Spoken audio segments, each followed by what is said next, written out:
Hi, my name is Reyes and I'm with Bump Fit Physical Therapy, and today we're going to be talking about rolling over in bed after having a C-section. The reason we're talking about this today is because I made a video previously talking about rolling over in bed when you're having symphysis pubis dysfunction, something that's very painful, and I dealt with it personally with my last 3 pregnancies. So I got requests asking to make a video for rolling over in bed with a C-section, so that's what this video is about. If you have any personal requests of something that you'd like to see, make sure that you leave that in the comments and we'd love to make that video for you. Knowing how to get in and out of bed after having a C-section is going to make your life that much easier. So with the C-section, the recovery is a little bit different than a vaginal delivery. There's a lot more restrictions because you just had a big surgery. So getting in and out of bed correctly is going to help you. So if you're still at the hospital, you're going to want to lower the bed as low as it can get, or to that point where you can sit comfortably, I should say, versus all the way down. And then also, if you're at home and your bed is a little bit higher, you might want to think about getting a step stool so that you can kind of slide back into bed versus having to use your abdominals, just because it's still very fresh, it's still very tender. So for this demonstration purposes, I'm going to be using a step stool because this is not a high-low table. So for the first part, you're going to sit exactly where you're going to want to lay down in the bed. So for this one, you're going to get up on the stool, and normally, we just kind of scoot back.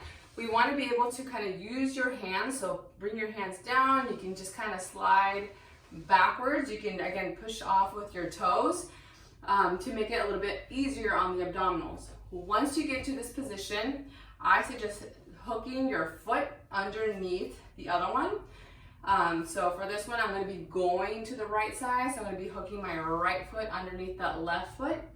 And I'm going to, as I slide down, you're gonna be lifting up that leg so it all comes in as one unit. So I'm coming down, it's coming up, and then I'm already all the way down. From here, you can just kind of roll back together, knees together, and get yourself situated here.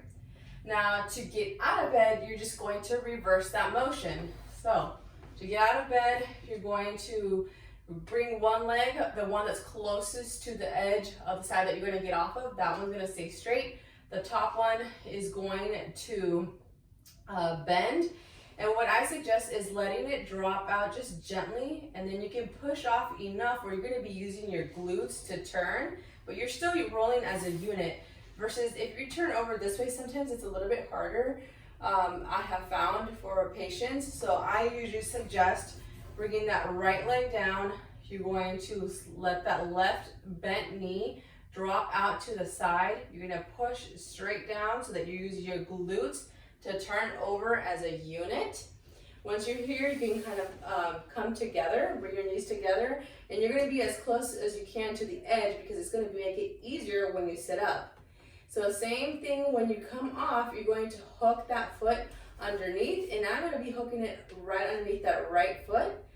As I bring it off, we're going to use that as a little lever as I push off at the same time on the opposite side. So go ahead and practice that even before you get to the hospital, so that once you are out of surgery and you're wanting to get out of bed, you're able to do so a little bit more comfortably because you'll remember how to do it. For more tips and information, make sure to hit the subscribe button below.